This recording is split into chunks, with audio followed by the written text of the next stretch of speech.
Que ce soit en politique, en économie, en archéologie ou en histoire, avoir une vision différente est devenu presque impossible sans immédiatement être rejeté par les bien-pensants. Partout dans les domaines de la connaissance, celui qui sort du troupeau est mal perçu. Le politiquement correct a envahi les cerveaux de nos contemporains. La virilité intellectuelle est mise à mal par les menteurs, les démagogues et les idéologues. Certains résistent encore, c'est le cas de notre invité aujourd'hui. Bernard Lugan, bonjour. Bonjour. Rachid Achachi, fidèle ami et fidèle au poste, bonjour. Bonjour, je suis content d'être là avec notre ami Bernard Lugan, qui fait partie des rares personnes qui s'accrochent encore au réel et qui ne plient pas devant le diktat du politiquement correct et de toute cette pensée qui nous vient des campus nord-américains, de la pensée décoloniale, du privilège blanc, etc. C'est-à-dire un ensemble de discours idéologiques et de narratifs qui sont projetés sur le réel dans un schéma d'irrespect total des différentes populations qu'elles prétendent aider et émanciper. Mais en réalité, elles les émancipent avant tout d'elles-mêmes. Et donc, on a le plaisir d'aborder la question avec Bernard Lugan. Et la première question, alors au niveau de l'université française, le degré de contamination, il en est où ?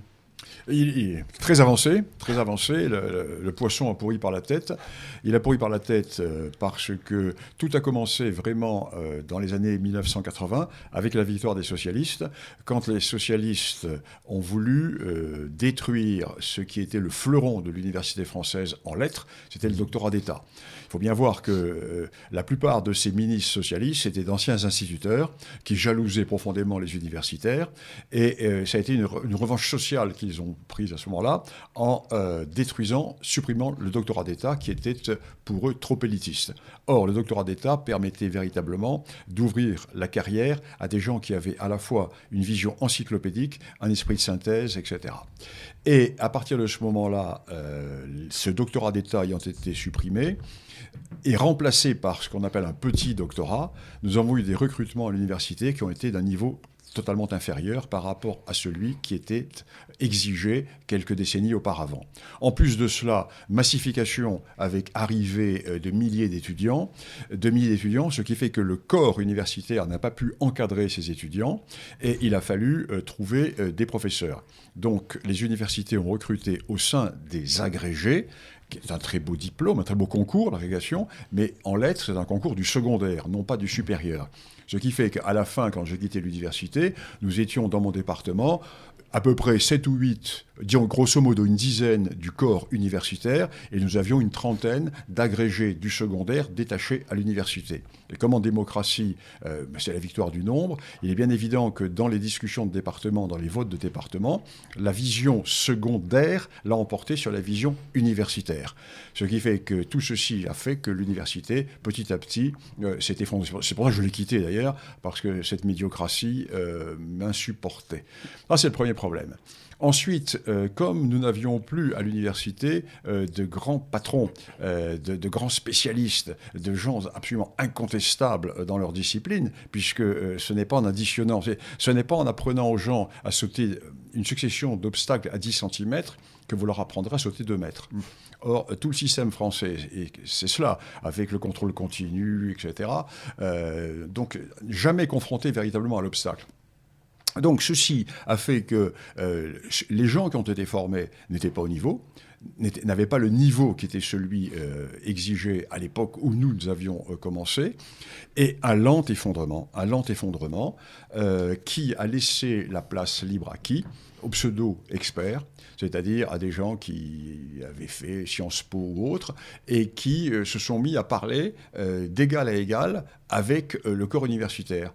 Et comme le corps universitaire avait perdu ses repères, avait perdu ses bases, eh bien, il était complètement dévincé. Donc maintenant, si vous voulez, l'université, c'est un gros collège, c'est un gros secondaire, avec des professeurs du secondaire. On va bientôt leur demander de balayer les locaux et de comment dirais-je, de servir les étudiants à faire des photocopies et le café. Oui, mais, absolument, alors, ça va. Moi, quand j'ai commencé, il y avait des appariteurs qui ouvraient l'amphi et qui annonçaient le professeur. Maintenant, le professeur arrive le matin, met le chauffage, voit si tout fonctionne, fait le ménage dans l'amphi. C'est terminé, quoi. C'est autre chose. Oui, donc, au fait, on a l'égalitarisme totalement béat de la gauche qui a fini par tuer tout élitisme et toute hiérarchie, tout ordre naturel, qui est celui du mérite, du travail et du talent. Il a tué la temporalité de longue durée. par le changement que vous avez dit au niveau du cursus. Donc aujourd'hui, on n'est plus obligé de faire 10 ans de recherche pour aboutir à quelque chose. Et d'ailleurs, dans votre cas, vous avez fait 2 thèses de doctorat sur le Rwanda, ce qui vous a valu également d'être un expert auprès du tribunal pénal international pour le Rwanda. Alors, juste pour rappel, combien d'années avez-vous vécu au Rwanda ? J'ai vécu de 72 à 83. Donc ça fait à peu près 11 ans. Et en Afrique du Sud, vous avez vécu Ah oui, également pendant oui. d'années. Alors, jamais en permanence, mais par période de 6 mois. Parce que quand je suis rentré en France, j'étais le seul africaniste de Lyon 3, et mon président d'université voulait absolument un africaniste. Je lui ai dit, oui, monsieur le président, mais l'africanisme, ça ne se fait pas à Paris, ni à Lyon, ça se fait à Paris. Il m'a dit, écoute, il n'y a pas de problème, tu bloques tes cours sur 3 mois, et le reste du temps, tu pars. À tes frais, bien sûr, parce que l'université n'a pas d'argent. Ce qui fait que j'ai été pendant plus de 10 ans en Afrique du Sud, quasiment 6 mois de l'année. Donc en fait, je connais physiquement l'Afrique du Sud comme peu de Sud-Africains. Je suis allé partout en Afrique du Sud, partout. Et en plus, étant donné que j'ai travaillé sur divers domaines, notamment sur le domaine purement historique de la guerre des bourgs, et j'ai travaillé sur 2 personnages français qui ont fait la guerre des bourgs, Robert de Kersozon et le colonel de Villebois-Mareuil, et j'avais leur carnet de guerre, et j'ai suivi vraiment à pied tous leurs itinéraires en toute l'Afrique du Sud, je l'ai partout. Donc, c'est vrai que je connais très bien physiquement l'Afrique du Sud. Donc, en fait, vous êtes légitime pour parler de l'Afrique, pas uniquement parce que vous avez des diplômes et des tests de doctorat, mais parce que vous avez vécu à peu près 20 ans, si on fait un cumul de toutes les périodes. Et sans parler du Sahel, sans parler de ma période sahélienne, où j'ai beaucoup bourlingué au Sahel, sans parler de ma période marocaine, où j'ai quand même écrit une grosse histoire du Maroc. La première édition date de 1992 ou 93.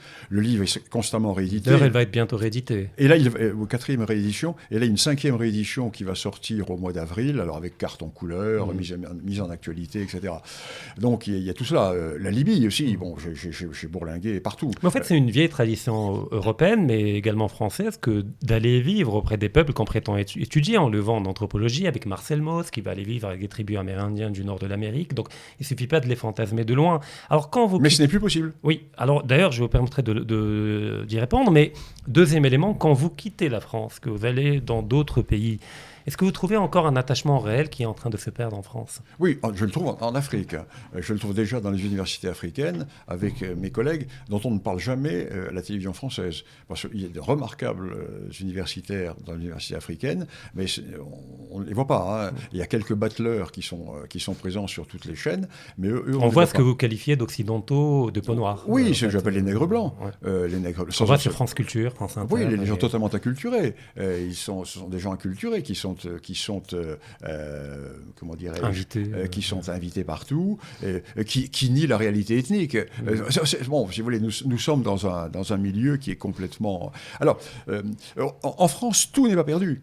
Tout n'est pas perdu, parce qu'il y a un secteur qui est sain, c'est le secteur militaire. Secteur militaire, pourquoi ? Parce que le militaire, c'est le réel. Hein. Il n'y a pas de marge d'erreur, je veux dire. Contrairement à un historien, il risque sa peau sur le terrain. Donc il a intérêt à bien comprendre la vraie complexité du réel. Moi, je commençais toujours mes cours à l'école de guerre en me disant, messieurs, un diplomate peut se tromper, les services spéciaux iront le chercher, mais si vous, les services spéciaux, vous plantez, ce ne sont pas les diplomates qui iront vous chercher. Donc, et d'ailleurs, on a vu un drame où il y avait un couple d'homosexuels, je crois, qui était allé dans le nord du Bénin, en voyage de noces. Voilà, kidnappés, voilà. Il a fallu que des soldats ultra formés soient morts pour les sauver. Nous avons fait tuer 2 de nos meilleurs, la fleur de la fleur, pour sauver un couple de gauchistes. De la virilité. Oui. Et qui ont été tués. Pourquoi ? Parce qu'ils ont voulu, jusqu'au bout, éviter de faire un dégât en tuant des gens d'en face ou les soi-disant otages. Ils ont pris tellement de principes de précaution que c'est eux qui ont été tués. Et tout ça pour... bon, bref. Et alors, nous avons dans le milieu militaire des gens qui, eux, sont condamnés au réel. Ils sont condamnés au réel.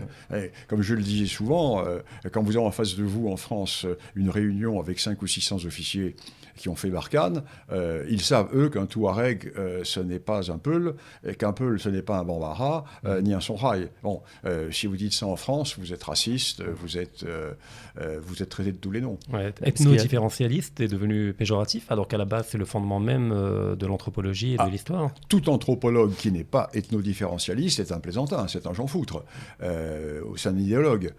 Par définition même, l'ethnologue est ethno-différentialiste, puisqu'il étudie des cultures, des peuples en situation. Il voit bien que quand Griol travaillait sur un tel domaine ou un autre, il savait bien qu'il ne travaillait pas sur les ethnies voisines, les populations voisines. Mais si vous voulez, le problème, c'est qu'il y a un glissement du champ sémantique. Le terme tribu est devenu péjoratif. Donc le terme tribu étant devenu péjoratif, on a parlé d'ethnie. Mais ce n'est pas la même chose. C'est pas du tout la même chose. Donc, tout est mélangé.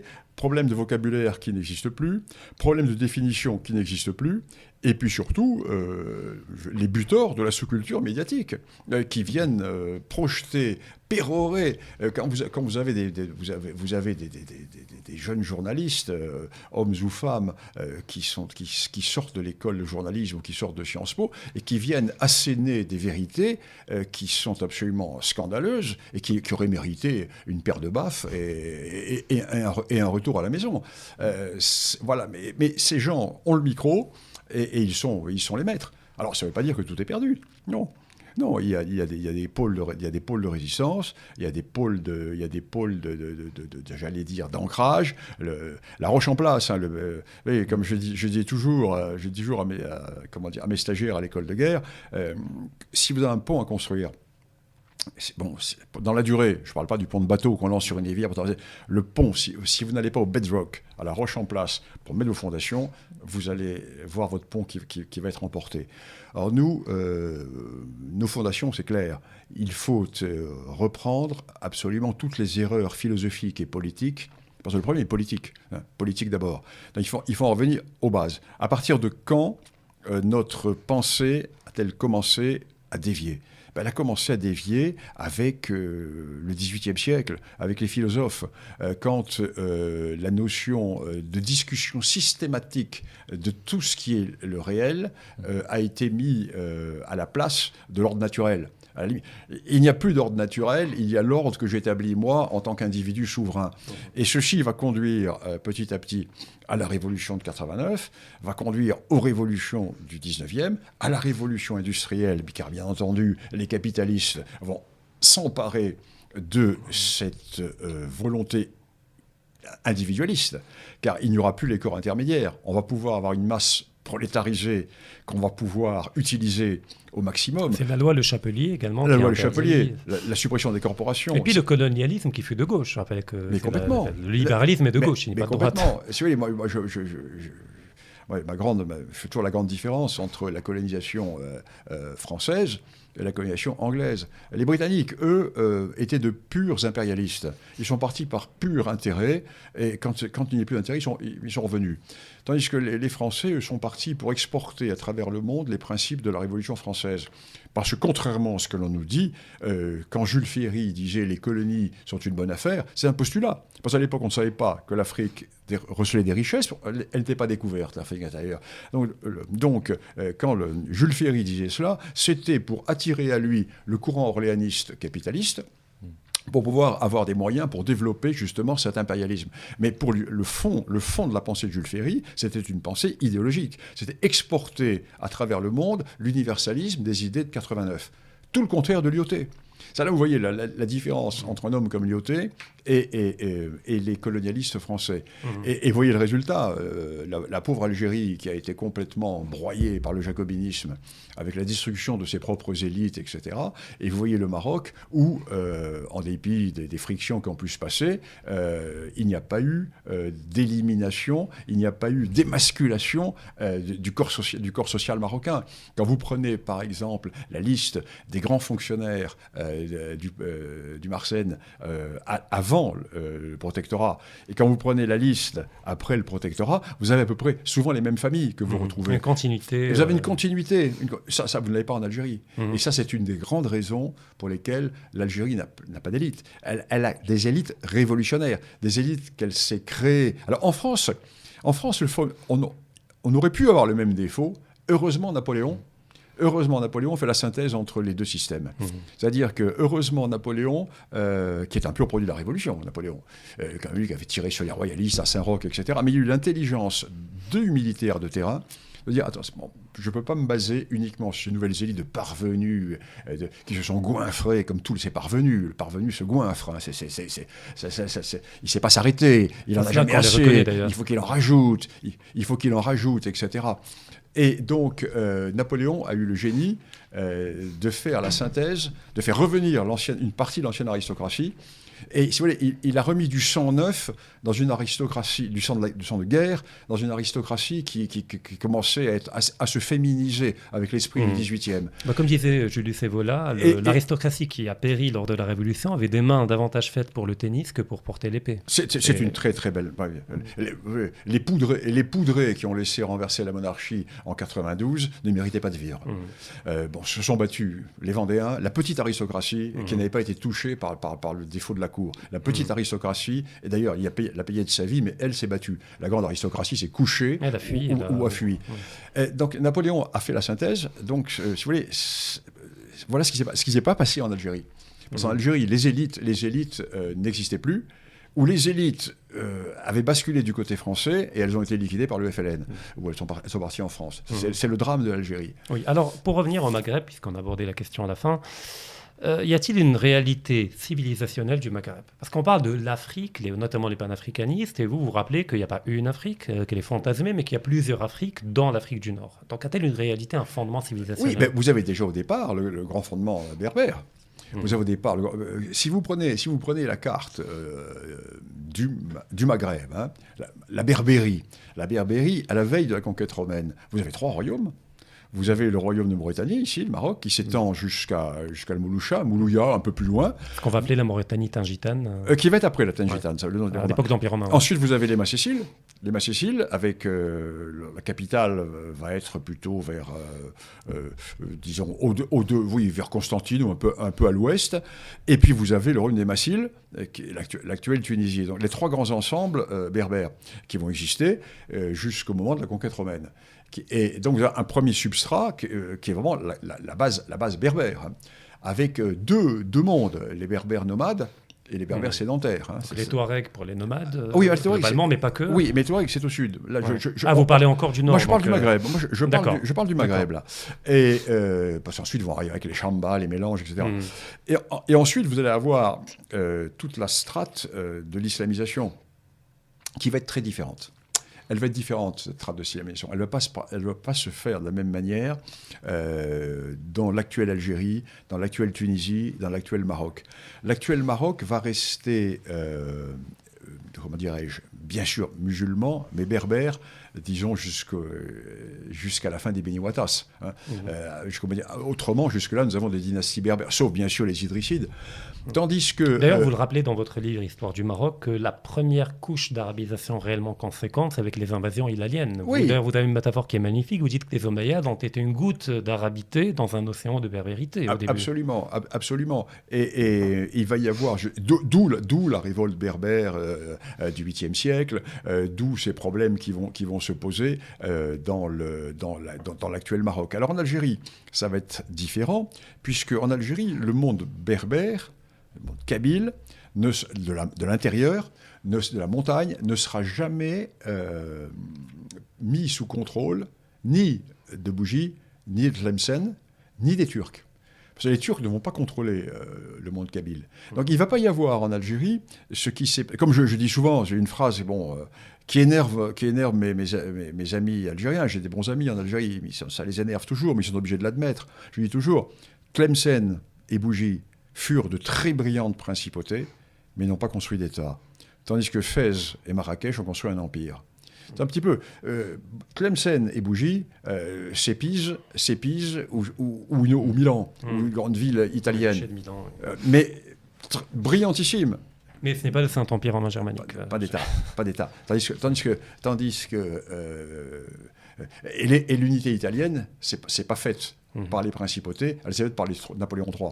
C'est troupe française Napoléon III. Les Italiens disent Italia farada. C'est peut-être, oui, mais s'il n'y avait pas eu les forces de Napoléon III, il n'y aurait pas eu d'indépendance italienne. Et donc, ceci est fondamental. Fondamental, parce que nous avons donc une image ici au Maroc qui va être une image qui va faire la synthèse des populations, même s'il y a des frictions, bien entendu qu'il y a des frictions, mais qui va quand même faire une synthèse parce qu'il y a un État qui se forme dès les Idrissides. C'est clair, l'État idrisside va englober Tlemcen, va englober toute cette région. Il ne va pas englober la totalité du sud, puisque vont monter ensuite les Almoravides à partir du sud, mais il y a cet État qui est déjà là. Le noyau étatique, le cœur étatique est déjà là. Puis il y a déjà la capitale. La capitale est fondée. La première capitale du Maroc est fondée par les Idrissides, et au XIe siècle, la seconde capitale, Marrakech, est fondée par les Almoravides. Donc nous avons les deux points de construction de cet empire millénaire. Nous n'avons pas ça en Algérie.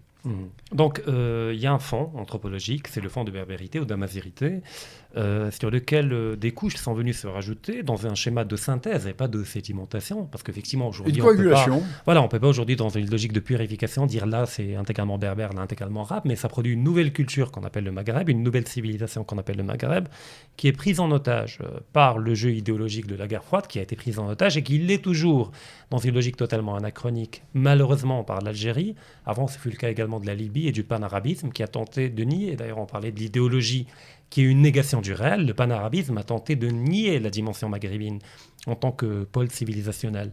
Donc aujourd'hui, en partant de ces fondements, peut-on dire que ce Maghreb existe mais qu'il est latent, qu'il est implicite et qui pourrait de fait donc devenir explicite un jour, pas dans un schéma d'Union européenne, où il s'agit d'atrophier la souveraineté des États, mais de forme de bloc de solidarité des pays maghrébins fondés sur une logique culturelle et civilisationnelle commune? Alors j'allais dire oui avec le Maroc, oui avec la Tunisie, mais le grand vide algérien au milieu, il faudrait d'abord que les Algériens se définissent eux-mêmes. Parce que si on ne peut pas... l'unité du Maghreb, c'est ce qui serait un bien pour non seulement les populations du Maghreb, mais pour les populations européennes, pour l'Europe. Il y a un partenariat évident entre l'Eurafrique, entre le monde européen, Méditerranée du Nord et Méditerranée du Sud. C'est évident. J'irais même au-delà du Maghreb, depuis l'Égypte, donc toute l'Afrique du Nord. Mais à partir du moment où vous avez un maillon faible au milieu, un maillon, comment dirais-je, étatique, disons pas civilisationnel, parce que je ne voudrais pas vexer mes amis algériens, mais une réalité quand même qui n'est pas aussi solide, pour prendre un euphémisme, que la réalité marocaine et même tunisienne. Il est difficile, tant que l'Algérie n'aura pas défini sa véritable identité, tant que l'Algérie n'aura pas passé sa crise d'adolescence, c'est-à-dire tant qu'elle n'aura pas surmonté tout le non-dit, l'acrimonie, alors la détestation de la France, la détestation du Maroc. Mais on ne peut pas vivre en détestant. On ne peut progresser qu'en regardant, qu'en admettant. Il n'y a rien d'injurieux à dire que l'Algérie est née en 1962. Ça ne veut pas dire qu'il n'y avait rien avant. Ça ne veut pas dire qu'il y avait rien avant. Il y avait, je dis, c'est merveilleux, c'est richissime, ces brillantes principautés de Tlemcen, de Bougie notamment. L'Allemagne, née en 70, ça ne veut pas dire qu'il n'y avait pas que ça n'existait pas. Qu'il n'y avait pas de culture germanique. Ça ne veut pas dire. L'Italie fait son unité au XIXe siècle. Ça ne veut pas dire qu'il n'y avait pas de... Donc c'est cela. Et il faudrait que les Algériens le comprennent, cela. Il faut qu'ils dépassent cela. Et tant qu'ils ne l'auront pas dépassé, mais ils ne sont pas du tout en phase de dépassement. Au contraire. Et à mon avis, c'est bien plus grave qu'il y a 20 ans ou 30 ans. C'est de plus... Parce qu'en plus, il y a une génération qui a disparu, et une génération qui avait quand même une vision culturelle ouverte sur l'extérieur, ne serait-ce que même la génération du FLN sont des gens qui, pendant la guerre d'indépendance, avaient vécu en Égypte, etc. Donc ils avaient un monde, ils voyaient un peu ce qu'était le monde extérieur. Là, aujourd'hui, j'ai l'impression qu'on a un enfermement complet. Et au fur et à mesure des échecs de la diplomatie algérienne, qui s'accroche à cette fiction de la République de la RSD, l'Algérie se voit fermer des portes, parce que l'Afrique a compris que c'est un combat perdu. L'Afrique a compris que c'est un combat perdu. Et les Algériens sont encore, là encore, debout sur les freins. Et ça n'augure rien de bon. Et d'ailleurs, ça permet d'aller au sujet de l'Afrique en tant que continent, parce que le Maroc a entamé à partir de fin 2016, début 2017, un retour en Afrique, une forme de redécouverte de sa profondeur continentale, par un retour à l'Union africaine, entamé par Sa Majesté le Roi, par une volonté d'intégrer la CEDEAO, par une pluralité de voyages entamés par le Roi, afin de rétablir des liens à des niveaux supérieurs à ce qu'ils étaient durant la guerre froide, et on a vu que ça a porté ses fruits au niveau diplomatique. Il y a des pays qui maintenant ne reconnaissent plus le Polisario, qui ouvrent des consulats au niveau du Sahara marocain. Alors, ma question, c'est, y a-t-il là encore une deuxième frontière? On parlait du Maghreb avec une frontière civilisationnelle. Au-delà de cette Afrique avec laquelle le Maroc a toujours commercé, échangé intellectuellement, culturellement, dès qu'on intègre l'Afrique anglophone, est-ce que le Maroc a toujours des atouts au niveau de cette Afrique-là, qu'il ne connaît pas, en fait? Alors déjà moi, je rappelle toujours la phrase du roi Hassan II, cette phrase magnifique. Le Maroc a ses racines qui puisent vers le fleuve Sénégal et a des feuilles qui bruissent au nord de la Méditerranée. Donc vraiment, c'est des racines. Et quand vous prenez la carte historique des relations commerciales et des relations politiques du Maroc et de l'Afrique de l'Ouest à travers l'histoire, c'est très clair. Pachalik de Tombouctou, à la fin du XVIe siècle, conquête de Tombouctou, création du Pachalik de Tombouctou. N'oublions pas que la prière du vendredi était dite à Tombouctou jusqu'au XIXe siècle au nom du sultan du Maroc. On disait à l'époque le sultan du Maroc. N'oublions pas également que Tombouctou a été dirigé par une élite d'origine marocaine, les Armas.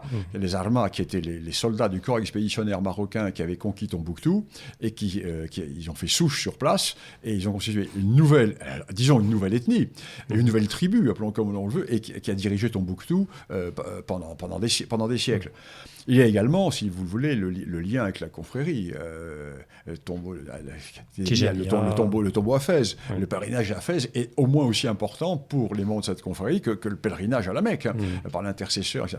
Alors, il y a des liens qui sont très très importants, qui sont réels, et ces liens, on les voit bien, avec le travail qui a été entrepris là, par les souverains marocains de formation des imams de l'Ouest africain, les imams sénégalais, maliens, guinéens, etc., avec les grandes mosquées qui sont financées par les fonds marocains, et puis les relations économiques considérables. Le Maroc a créé qui a précédé, si vous voulez, ça a été un beau travail qui a précédé le retour politique.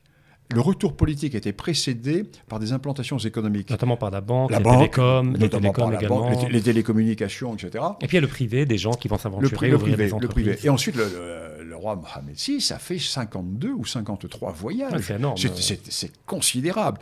Et il est allé, et dans la plupart de ces pays, il est allé en étant également commandeur des croyants. C'est fondamental, ça aussi. Je dirais que le Maroc a si vous voulez, une puissance de rayonnement et comment dirais-je, d'aura intellectuelle, maintenant économique et politique, qui fait que l'Algérie n'arrive pas à suivre. Et moins l'Algérie suit, et plus elle se crispe. Mais y a-t-il un travail à faire au niveau de notre élite marocaine, autant diplomatique qu'intellectuelle, pour découvrir les autres Afriques qu'on n'a jamais connues? Quand on parle de l'Éthiopie, quand on parle de l'Afrique du Sud, est-ce qu'il y a déjà un travail qui est fait? Moi, je les vois, les Marocains. Je les vois, pas trop en Afrique du Sud, parce que, mais moi, je les vois, les Marocains, en Afrique. Et d'ailleurs, c'est sympa, parce que ça permet de... Vous parlez des hommes d'affaires ou des diplomates Je parle des hommes d'affaires. D'accord. Je parle des hommes d'affaires, je les vois partout. Partout. Mais au niveau de l'université marocaine, faut-il ouvrir de nouveaux masters, de nouveaux champs d'études au niveau des doctorats sur des Afriques qu'on ne connaît pas, c'est-à-dire dans cette logique de... Alors bon, là c'est un autre problème, le problème de l'Afrique anglophone, de l'Afrique de l'Est, c'est une autre Afrique. Mais elle est importante pour nous.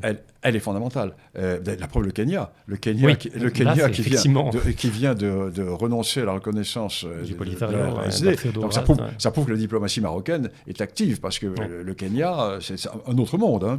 C'est un monde, c'est le monde anglophone, c'est le monde de l'Afrique de l'Est, c'est le monde qui est tourné vers l'Extrême-Orient, qui est tourné vers les Indes, etc. etc. Donc ça prouve bien qu'il y a...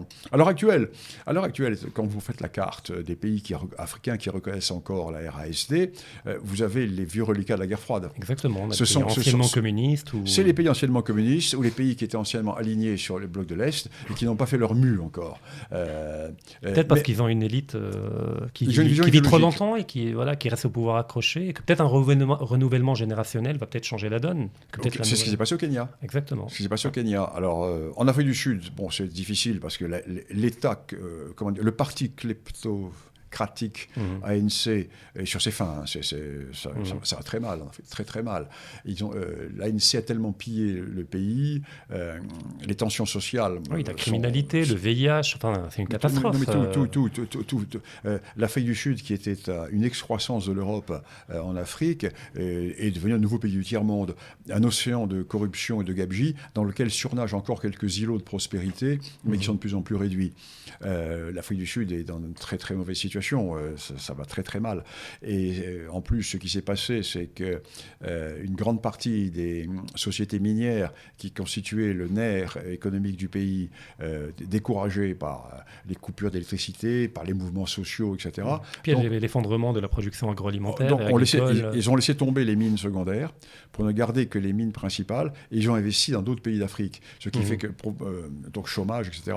Alors ce qu'il y a d'incroyable, c'est que sur ces mines abandonnées, se ruent des migrants venus de tous les pays voisins qui constituent une nouvelle couche révolutionnaire, et d'où la population sud-africaine qui de temps en temps fait des pogroms. Notamment les Zoulous, on a vu dernièrement le roi Zoulou encourager la persécution d'Africains noirs comme eux d'ailleurs. Et là on revient à la dimension ethnique que certains nient. C'est bien de l'avoir là. Moi je connais bien les Zoulous. Ouais. Ce ne sont pas des drôles. Hein. C'est des grands guerriers historiquement. Il ne faut même pas les gratter. Hein. Ouais. Comme le Zoulou, c'est un guerrier. Hein. Les Anglais s'en souviennent. Hein. Ouais. J'ai de très bons souvenirs de Zouland. J'ai de très bons contacts au Zouland. Moi, j'aime bien les Zoulous. Ce sont des gens virils. On peut discuter avec eux, on n'est pas d'accord, mais entre hommes. D'ailleurs, ils ont encore un roi, c'est pas mal. Oui, ils ont encore un roi. Ils ont la chance d'avoir un roi. Effectivement. Mais malheureusement, qui gouverne pas vraiment, qui a une responsabilité qui est plus importante que le roi d'Angleterre. Il a une autorité quand même. Il a l'auctoritas, mais il n'a pas la potestas. Exactement. Alors, dernier élément. Vous parliez au niveau d'autres supports médiatiques du fait que la France-Afrique est fantasmée et que ça relève aujourd'hui d'un mythe. Elle fut réelle à une certaine époque, mais quand même, de notre côté marocain, on a l'impression qu'en Europe, et notamment au niveau français, il y a quand même des efforts menés par l'État français pour quelque part saboter le retour du Maroc en Afrique et pour entretenir la division entre l'Algérie et le Maroc en jouant tantôt sur ce tableau-là, tantôt sur l'autre. On a vu avec Macron qui a dit l'Algérie n'existe pas, puis après il va en Algérie sans aucune raison officielle. Donc la France continue-t-elle à jouer un rôle de séparation des divisions, faute de pouvoir se maintenir à travers une France-Afrique réelle ? Je ne ferai pas la même analyse que vous. Je ne crois pas du tout que la France fasse ça par des intérêts économiques ou autres. Je crois même qu'il n'y a pas de volonté politique. Ça serait prêter un trop grand destin, car si une telle définition existait, ça voudrait dire qu'il y a encore une diplomatie africaine-française. Il y en a plus. Déjà. Ouais. Il n'y en a plus. Il n'y a plus rien. C'est le grand néant. En fait, ce qui se passe, c'est que Macron agit selon les groupes de pression interne en France. Or, le groupe de pression algérien est plus important que le groupe de pression marocain. Pour des raisons démographiques ou de soft power, de financement électoral, d'accord. Électoral. Qui vote à gauche en général. Parce que les 2/3 des Algériens sont devenus français, donc ils ont un poids électoral qui est important. La presse française est alignée sur l'Algérie. Alors alignée pour deux raisons. À la fois l'idéologie, l'héritage de la guerre d'Algérie, l'héritage des porteurs de valises, de ceux qui soutenaient le FLN, et à la fois les stipendiés. Il faut bien voir que les stipendiés sont quand même assez importants au sein de la presse française. Alors tout le monde les connaît, n'est-ce pas mais personne n'en parle, bien entendu. Et il y a, si vous le voulez, en plus le chantage permanent qui est exercé par l'Algérie à propos de la mémoire. Et il y a, si vous le voulez, chaque fois que la France a une volonté d'apaisement, au lieu d'être reçue en Algérie comme une ouverture vers un futur commun apaisé, les Algériens le prennent comme une faiblesse. Et plus vous vous baissez, et plus on vous demande de vous baisser. Et là, Macron n'est pas loin d'être à plat ventre. Je pense qu'il n'est pas loin, là. Et donc, il y a un chantage permanent qui est fait, et qui ne correspond pas du tout à l'opinion française. Parce que si un référendum était fait sur la question, ce serait complètement différent. Le Maroc a une très bonne, comment dirais-je, réputation en France. Les Marocains sont très bien vus. D'ailleurs, il n'y a quasiment pas de problème avec les Marocains au Maroc. Dans la délinquance, il y a très très peu de Marocains. Il y en a quelques-uns, bien sûr. Mais en général, ils sont intégrés, ils travaillent dur, ils ne sont pas dans une logique de victimisation permanante et de revanche. Ils sont des bosseurs. Et ils ont gardé les contacts avec leur pays, ils ont gardé les liens avec leur pays, etc. Moi, je travaille avec pas mal de Marocains. Il n'y a aucun problème. Il n'y a pas une haine de la France. Parce que peut-être que même notre indépendance s'est faite de manière beaucoup moins traumatisante que dans le cas de l'Algérie. C'est un protectorat, c'est pas une colonisation. Et je reviens à Lyautey. Lyautey arrive au Maroc en disant « Ma priorité, mon souci, lancinant, c'est de ne pas algérianiser le Maroc. » Ça ne veut pas dire... ne pas exploiter, ne pas dominer.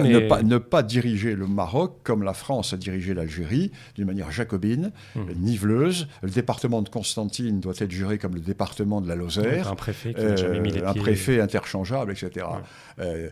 L'Algérie n'a pas été gérée toujours comme ça à l'époque coloniale. Jusqu'en 70, il y avait les affaires, les affaires indigènes de l'époque, les bureaux arabes, qui étaient l'ancêtre des affaires indigènes, où le pays était géré par des militaires qui connaissaient le pays, qui connaissaient les mœurs, qui connaissaient les coutumes, etc. Or, après 1870, la République a supprimé les bureaux arabes, sauf dans le sud, sauf dans les oasis du sud, et les a remplacés par le système jacobin français. Ce qui n'a jamais été le cas au Maroc. Jamais été le cas au Maroc. Lyautey l'a empêché. Et ensuite, les successeurs de Lyautey, qui n'avaient pas sa dimension, n'ont pas pu jacobiniser, tout simplement parce qu'il y avait encore le poids des militaires. Parce que le Maroc était vraiment une structure militaire à l'époque française. Mais il y avait des tentatives quand même, notamment le Dahir Berber. Alors ça, justement, c'est la parenthèse que je voulais ouvrir. Le Dahir Berber, qui a été fait en trahison complète de l'héritage de Lyautey. Lyautey n'aurait jamais accepté. Et heureusement, sont arrivés ensuite des résidents qui étaient des Lyautéens. Et on est vite revenu sur le Dahir Berber. En plus, il y avait un rejet de la population marocaine. Il y a eu, si vous voulez, une prise de conscience totale.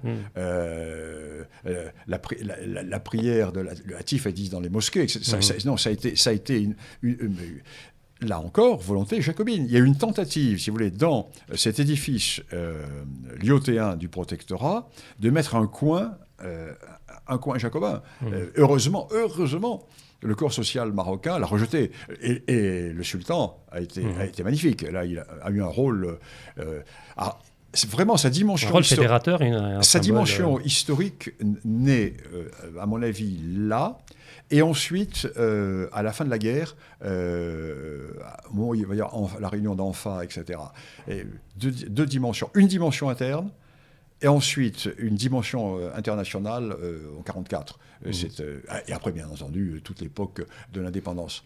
Donc, Mohamed V a été vraiment un grand roi. Grand roi.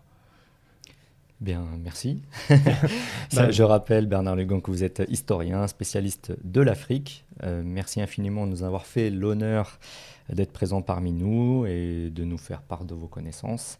Nous invitons bien sûr tout le monde à aller lire par eux-mêmes, à s'intéresser à l'autre, à prendre le temps de la discussion, parce que c'est comme ça qu'on connaît l'autre et qu'on n'est pas dans le préjugé. On peut ne pas être d'accord, mais c'est pas grave, tant mieux. En disputation. Tant mieux. La disputation. Si tout le monde pensait la même chose. Tant mieux. Et si toutes les femmes se ressemblaient, comme ce serait triste. Discutons. Merci infiniment, cher ami Rachid, pour votre pertinence. Merci Bernard Lugan.